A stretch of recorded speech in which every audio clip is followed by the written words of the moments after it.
નમસ્કાર, ન્યૂઝરૂમ લાઈવમાં આપનું સ્વાગત છે। હું છું આપની સાથે વિકાસ મુકવાણા। દેવાયત ખવડને લઈ મોટા સમાચાર પ્રાપ્ત થઈ રહ્યા છે।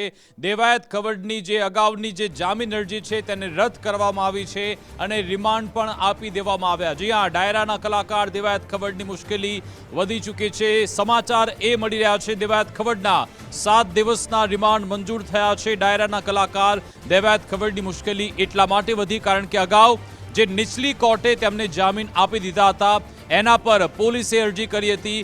ઘણી ધારદાર દલીલો થઈ, સરકારી પક્ષે પણ દલીલ કરવામાં આવી। ધ્રુવરાજસિંહે પણ પોતાના વકીલ રોક્યા હતા, એમણે પણ દલીલ કરી અને ચોંકાવનારી બાબત એ છે કે અહીંયા જામીન મેળવવા માટે અથવા તો રિમાન્ડ આપવામાં ન આવ્યા માટે કોઈ તર્ક, કોઈ દલીલ આપવામાં ન આવી। કદાચ એના કારણે જ અહીંયા હવે તેમના રિમાન્ડ આપવામાં આવ્યા છે। એમના જામીન અગાઉ પણ રદ કરી દેવામાં આવ્યા। ખૂબ જ સવારથી જ અલગ અલગ સમાચાર અહીં આવી રહ્યા છે અને હવે વિગત એ મળી છે કે દેવાયત ખવડના 7 દિવસના રિમાન્ડ મંજૂર થઈ ચૂક્યા છે। દેવાયત ખવડના 7 દિવસના રિમાન્ડ આપવામાં આવ્યા। આખી ટાઈમલાઈન જો તમને સમજાવીએ તો પહેલા 18 ઓગસ્ટે, જી 18 ઓગસ્ટે દેવાયત ખવડના જામીન મંજૂર કરવામાં આવ્યા હતા અને એ વખતે એ ચર્ચા થતી હતી કે આખરે પોલીસે કઈ ક્ષતિ રાખી, કઈ એવી ટેકનિકલ ખામી થઈ તો કયા આધાર પર દેવાયત ખવડને જામીન મળી ગયા। કારણ કે પોલીસે દાવો કર્યો હતો અમે મેક્સિમમ રિમાન્ડ માંગ કરીશું, રિમાન્ડ ન મળ્યા ઉપરથી જામીન મળી ગયા હતા। જો કે એ આદેશની સામે પોલીસ ઉપલી કોર્ટમાં પહોંચી છે અને ત્યાં હવે રિમાન્ડ મંજૂર થઈ ગયા છે એટલે કે હવે દેવાયત ખવડને ફરી એકવાર એમને સરેન્ડર કરવું પડશે। દેવાયત ખવડના રિમાન્ડ મંજૂર થઈ ચૂક્યા છે એટલે ત્યાંથી તેમને હવે પોલીસ પૂછતાછની કસ્ટડીમાં લેશે અને 7 દિવસ દરમિયાન તેમની આખરી પૂછપરછ કરવામાં આવનાર છે। આજે સવારથી જ આ આખી જે કાયદાકીય પ્રક્રિયા છે તે ચાલી રહી છે તેમાં અત્યારે હવે સમાચાર છે દેવાયત ખવડના 7 દિવસના રિમાન્ડ મંજૂર થઈ ગયા છે। દેવાયત ખવડના જામીન રદ થયા બાદ હવે રિમાન્ડ મંજૂર કરવામાં આવ્યા છે। 12 ઓગસ્ટનો આખો બનાવ છે જ્યારે ધ્રુવરાજસિંહે દાવો કર્યો હતો કે મારી સાથે મારામારી થઈ છે। 15 જેટલા શખ્સો આવ્યા અને એમણે પહેલા સામે ગાડી ભટકાડી હતી। મેં ગાડી રિવર્સ લેવાનો પ્રયત્ન કર્યો તો પાછળથી પણ એક ગાડી આવી, મારી સાથે મારામારી કરી। એ લોકો રોકડ રકમ લઈને ફરાર થઈ ગયા। ધ્રુવરાજસિંહે ઘટસ્ફોટ કર્યો હતો કે તેમાં દેવાયત ખવડ પણ સામેલ હતા।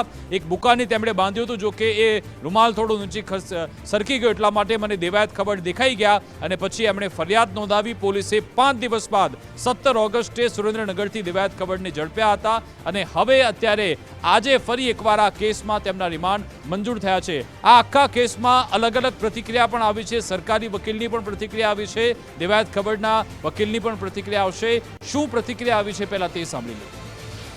વેરાવળ સેશનના ડિસ્ટ્રિક્ટ જજ વિક્રમસિંહ ગોહિલ સાહેબે દેવાયત ખવડને નીચેની કોર્ટે જે જામીન મુક્ત કરેલ તે જામીન અન્વયેના બોન્ડ કેન્સલ કરેલ છે અને તેની જે રિમાન્ડ માટેની માગણી નીચેની કોર્ટમાં સરકારે કરેલી, જે નીચેની કોર્ટે નામંજૂર કરેલી, તે સંબંધે જે રિવિઝન અરજી દાખલ કરેલ તેમાં માગ્યા મુજબના એટલે કે પૂરેપૂરા રિમાન્ડ તારીખ 17/9/2025 11 વાગ્યા સુધીના આપેલા છે। તે રિમાન્ડ પૂર્ણ થયે આરોપીઓને તાલાળા નીચલી કોર્ટમાં રજૂ કરવામાં આવશે।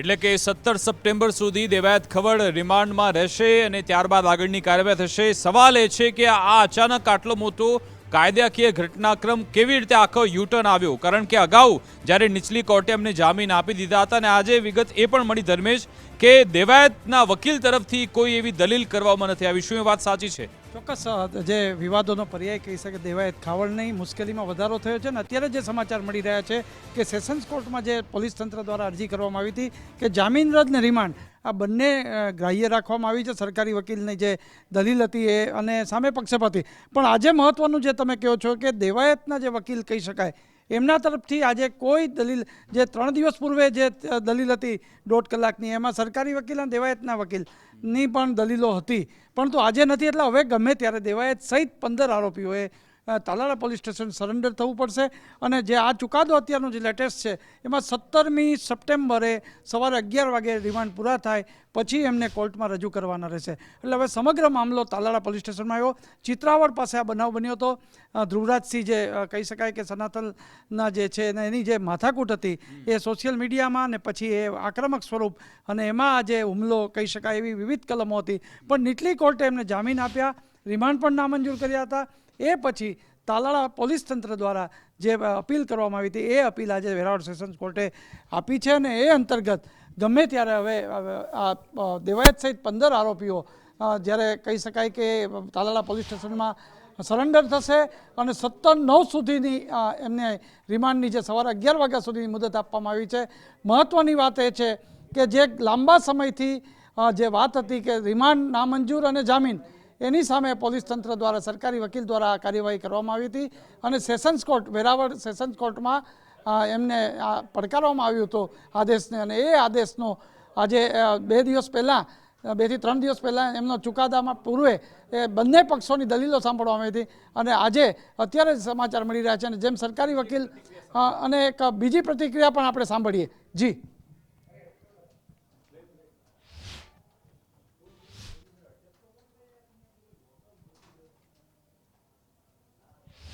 આરોપી સામે જ્યારે રિવિઝન અરજી રિમાન્ડ સંબંધીની દાખલ થઈ, એના બેલ કેન્સલ કરવાની અરજી દાખલ થઈ, એમાં એને દર વખતે હાજર રહેવાની જરૂરિયાત રહેતી નહોતી. એટલે એના વતી વિદ્વાન વકીલશ્રીઓ હાજર રહે, તેણે એમના ડિફેન્સમાં અને બચાવમાં પોતાના તર્ક વિતર્કો સાથેની દલીલો પણ રજૂ કરેલ અને એ જ રીતે સરકાર તરફે ફરિયાદ પક્ષે અમે પણ દલીલો રજૂ કરેલ. પોલીસના સાદનિક કાગળો, રેકોર્ડ અને સાંયગિક પુરાવાની વિગતો નામદાર કોર્ટને ધ્યાને મૂકી અને જે રજૂઆતો કરેલ તેમાં જ્યારે હુકમ કરવાના સમયે આરોપી તરફે જ પુરશીસથી રજૂ થતું હોય કે ભાઈ આ કામમાં અમારે બેલ કેન્સલ કરવામાં આવે અને રિમાન્ડ આપવામાં આવે તો વાંધો નથી એવી પુરશીસથી જાહેરાત કરાતી હોય એટલે એની કન્સેન્ટ છે અને વકીલ મારફતે હાજર છે તેવું માનવાનું રહે છે. બિલકુલ, એટલે તમે આ નિવેદન સાંભળ્યું, ખૂબ જ સૂચક વાત કહેવામાં આવી. ધર્મેશ, આપણે એના પર જ ચર્ચા કરતા હતા કે કદાચ પહેલીવાર એવું બન્યું છે આરોપી સામેથી કહેવડાવે છે કે ભાઈ મારા તમે રિમાન્ડ લઈ લો, મારા જામીન કેન્સલ કરી દો. સરકારી વકીલનું આ નિવેદન છે. એટલે આખરે આવો ટર્ન કેમ આમાં શું સામે ચાલીને આવું એના પાછળનું શું એમની મનસા હોઈ શકે છે? એક સૂત્રોના સંકેત એવા બને છે કે જે દેવાયતના વકીલે છે એણે આવી માગણી કરી છે એટલે આપણે અનેક કટકડો થાય પણ એમનું કહેવાનું છે કે જ્યુડિશિયલ કસ્ટોડિયલ જે તટસ્થ તપાસ થાય એ અંતર્ગત અમારી માગણી છે કે સમગ્ર બનાવની તટસ્થ તપાસ થાય તો અમને કોઈક સરેન્ડર થવામાં વાંધો નથી. એટલે બેલ કેન્સલ થાય કે રિમાન્ડ મંજૂર થાય તો અમને કોઈ વાંધો નથી. આવું એમના તરફી કહેવાયું. આ બહુ મહત્ત્વનો કહી શકાય કે ટર્નિંગ પોઈન્ટ પણ ગણી શકાય. પરંતુ એ વાત નક્કી છે કે દેવાયત ખાવાના વકીલે કોર્ટમાં કહ્યું છે કે અમારે જામીન રદ થાય કે રિમાન્ડ આપે તો કોઈ વાંધો નથી. પણ એની પાછળનું કારણ એ કહે છે કે તટસ્થ તપાસની માગણી પોલીસ તટસ્થ રીતે કરે એટલે આ માગણી કદાચ એમના તરફથી થઈ હોય એવું સૂત્રો કહી રહ્યા છે. બિલકુલ, આભાર ધર્મેશ અમારી સાથે જોડાવા બદલ. એટલે કે દર્શક મિત્રો, દેવાયત ખવડના વકીલે એટલે કે સામે ચાલીને દેવાયત ખવડે અહીંયા એ જ બતાવ્યું છે કે ભલે રિમાન્ડ અહીંયા અમારા લેવામાં આવે, ભલે મારા જામીન રદ થઈ જાય, પરંતુ તપાસમાં અમે સહયોગી થઈએ એટલા માટે અમે રિમાન્ડ માટે આવ્યા છીએ. એટલે જ્યારે સરકારી વકીલ તરફથી દલીલ થતી હતી એની સામે દેવાયત ખવડના વકીલ તરફથી આ કોઈ વાંધો ઉઠાવવામાં ન આવ્યો કે ભાઈ જામીન રદ થઈ રહ્યા છે કે પછી આગળ રિમાન્ડ મેળવવામાં આવશે.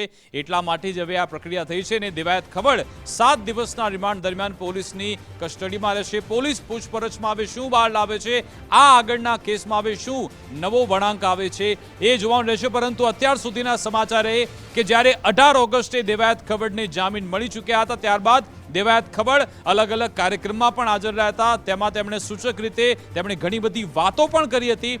પરંતુ હવે આમાં નવો ટ્વિસ્ટ એ આવ્યો છે સામે ચાલીને જે અહીંયાથી સરકારી વકીલનું જો નિવેદનને ટાંકીને હું લઉં તો એ અહીંયાથી ફલિત થઈ રહ્યું છે કે સામે ચાલીને અહીંયા કોઈ પ્રકારની દલીલ કે તર્ક આપવામાં નથી આવ્યા કે ભાઈ જામીન કેન્સલ ન થાય માટે સામે ચાલીને બી આમાં ભલે રિમાન્ડ થાય પરંતુ આપણે રિમાન્ડમાં જવું છે એવો પ્રયત્ન કરવામાં આવ્યો છે. અમારી સાથે સરકારી વકીલ કેતનસિંહ વાળા જોડાઈ ગયા છે, એમની સાથે વાત કરીએ.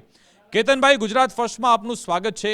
કેતનભાઈ, મારે સમજવું છે કે આખરે તમારું મેં નિવેદન સાંભળ્યું, તમે એમ કહી રહ્યા છો કે આરોપીના વકીલ તરફથી કોઈ તર્ક આપવામાં ના આવ્યા, કોઈ દલીલ આપવામાં ના આવી અને સામે ચાલીને એવું પ્રયત્ન કર્યો કે ભલે રિમાન્ડ મળતા હોય, ભલે જામીન રદ થતા હોય. શું ખરેખર આ સાચું છે? આ કામમાં બંને પક્ષો તરફે દલીલો થયેલી, પરંતુ જ્યારે હુકમનું સ્ટેજ હતું ત્યારે આજે વિશેષ દલીલના સમયે આરોપી પક્ષે એમના એડવોકેટશ્રીએ સરકારની જે રિવિઝન અરજી અને બેલ કેન્સલની અરજી છે એનો અપોઝ નથી કરતા અને અમારે ડિટેલ્સ ઓર્ડર્સ નથી જોતો, ઇન્વાઇટ નથી કરતા ડિટેલ ઓર્ડર્સ, એવી પુરશીસ પાસ કરાતા નીચેની કોર્ટે જે બેલ આપેલા એના બેલ બોન્ડ આજરોજ ડિસ્ટ્રિક્ટ એન્ડ સેશન જજ શ્રી ગોયલ સાહેબે રદ કરેલ છે અને જે રિમાન્ડ નામંજૂર થયેલ તે સંબંધે તારીખ 17/9/2025 ના કલાક 11 વાગ્યા સુધીના રિમાન્ડ એટલે કે પોલીસ કસ્ટડી નામદાર કોર્ટ દ્વારા પોલીસને સોંપવામાં આવેલી છે અને 17/9/25 ના 11 કલાકે એને જે તે સંબંધિત કોર્ટ સમક્ષ આ આરોપીઓને પોલીસે તપાસ બાદ રજૂ કરવાના થશે. અચ્છા, આવું નોર્મલી આવું બધું થતું હોય છે કે સામે ચાલીને આરોપી તરફથી એવો પ્રયત્ન થાય કે ચલો ભલે જામીન કેન્સલ થતા હોય, શું આ રીતની પ્રેક્ટિસ થતી હોય છે ખરા કે આ કે અલગ આવો એંગલ તમે જોયો? જે તે કોર્ટનું સ્ટેન્ડ, સરકારની રજૂઆતો અને જે તે સંજોગો આધીન આ બધું બનતું હોય છે. બાકી તો જનરલી સરકાર પક્ષે જે રજૂઆત હતી અને નામદાર કોર્ટ જે સ્ટેન્ડ હતું અને એટલે જ આ કામના ફરિયાદ પક્ષે જે રજૂઆતો પણ થયેલી, તેમણે પણ ઘણી બધી દલીલો કરેલી, પરંતુ અંતે એમને આમાં ડિટેલ્સમાં ઓર્ડર ઇન્વાઇટ કરવાનું મુનાસિબ ન માનતા અમારી ટૂંકમાં સરકારની રજૂઆતો ગ્રાહ્ય રાખે તો વાંધો નથી તેવું પૂછીશ પાસ કરેલી. અચ્છા, મારે જાણવું છે ફરી એકવાર કે દેવાયત ખવડને ક્યારે અહીંયા લાવવામાં આવશે? શું પોલીસ જાપ્તામાં આવી ગયા છે ખરા? એમને કોઈ ડેડલાઇન છે એમની? સાહેબ શ્રી, એમને જેવી આ ઓર્ડરની જાણ થાય, બરાબર, એટલે કોર્ટ સમય પૂરો થાય ત્યારબાદ સત્વરે જે તે સંબંધિત પોલીસ સ્ટેશને કોર્ટની કસ્ટડી સંભાળી લેવાની રહે. કોર્ટે જે કસ્ટડી આપેલી છે તે પોલીસમાં હેન્ડઓવર થઈ જાય. એટલે આજના દિવસમાં જ એમણે હાજર થઈ જવું પડશે? એક્ઝેક્ટલી એનો અર્થ આવો જ થાય. એટલે સાંજે 7 વાગ્યાનો સમય છે, કયો સમય છે એમાં? કોર્ટના જજમેન્ટની જાણ થઈ હતી એટલે પ્રોબેબલી કલાક 2 કલાક આગળ પાછળ પણ હોઈ શકે. ઓકે, આજે ટૂંકમાં આજની તારીખ પહેલા તો થઈ જવાનું રે. ટૂંકમાં આજની તારીખમાં દેવાયત ખવડે હાજર થઈ જવું પડશે તાલાલા પોલીસ સ્ટેશન. ભલે રાત્રે 12 વાગે આપણે ખાલી શેક ઓફ આર્ગ્યુમેન્ટ સમજીએ, પણ એને આવી જવાનું રહે, કારણ કોર્ટે સાંજે 6 વાગે ઓર્ડર પ્રોનાઉન્સ કર્યો હોય, બરાબર, 5 કે 6 પછી એને રનિંગ ટાઈમ કે જે કંઈ હોય ટૂંકમાં પ્રોબેબલી ગણી શકાય એવું. ઓકે, એટલે તમામ આરોપી દેવાયત ખવડની સાથે જે પણ હતા તમામ આરોપી હાજર રહેવું પડશે. જેને જામીન મળેલા નીચેની કોર્ટે આપેલા એ તમામના જે બેલ આપ્યા એ વખતે જે બોન્ડ અપાણા હોય એ બોન્ડ રદ કરી દેવામાં આવે એટલે બેલ કેન્સલ થઈ ગયા ગણાય. જી જી જી, બિલકુલ. આભાર સાહેબ, અમારી સાથે વાતચીત કરવા બદલ, અમારી સાથે જોડા બદલ. એટલે કે દેવાયત ખવડે આજના દિવસમાં જ, એટલે જ્યારે કોર્ટની એ આદેશની અમને જાણકારી મળે ત્યારબાદ એ કાર્યવાહી પૂર્ણ થાય એ પહેલા તેમણે હાજર થઈ જવું પડશે એવું સરકારી વકીલ પોતે કહી રહ્યા છે. અને બીજી સૌથી મહત્વની બાબત એ કે કોઈ વાંધો ઉઠાવવામાં જ નથી આવ્યો. અહીંયા આ સૌથી મહત્વની બાબત એ છે કે જ્યારે દલીલ તો પહેલા થઈ હતી, પરંતુ જ્યારે આજે અહીંયા જ્યારે કોર્ટમાં મામલો પહોંચ્યો, વાતચીત થતી હતી કે ભાઈ તમારા જામીન રદ થઈ રહ્યા છે, તો દેવાયત ખવડના વકીલ તરફથી એ બાબતે કોઈ તર્ક કે કોઈ દલીલ આપવામાં ન આવ્યા. અંતે જામીન રદ થઈ ગયા અને પછી પોલીસે જ્યારે કહ્યું તો અગાઉ પણ ગીર સોમનાથ એસપીએ કે અમે મેક્સિમમ રિમાન્ડ માંગીશું, 7 દિવસના રિમાન્ડ મંજૂર થયા છે. એટલે કે હવે જ્યારે આજના દિવસમાં દેવાયત ખવડ ગમે ત્યારે એમના ફરી એકવાર એ દ્રશ્યો સામે આવશે જ્યારે તેમને પોલીસ સ્ટેશન લાવવામાં આવશે ને પછી તેમના રિમાન્ડ માટેની પ્રક્રિયા હાથ ધરવામાં આવનાર છે. 17 સપ્ટેમ્બર સુધીના તેમના રિમાન્ડ રહેશે. આ રિમાન્ડ દરમિયાન આખરે પોલીસ ઘટનાનું રિકન્સ્ટ્રક્શન પણ કદાચ કરાવશે, એટલે એ જગ્યાએ પણ તેમને લઈને જશે.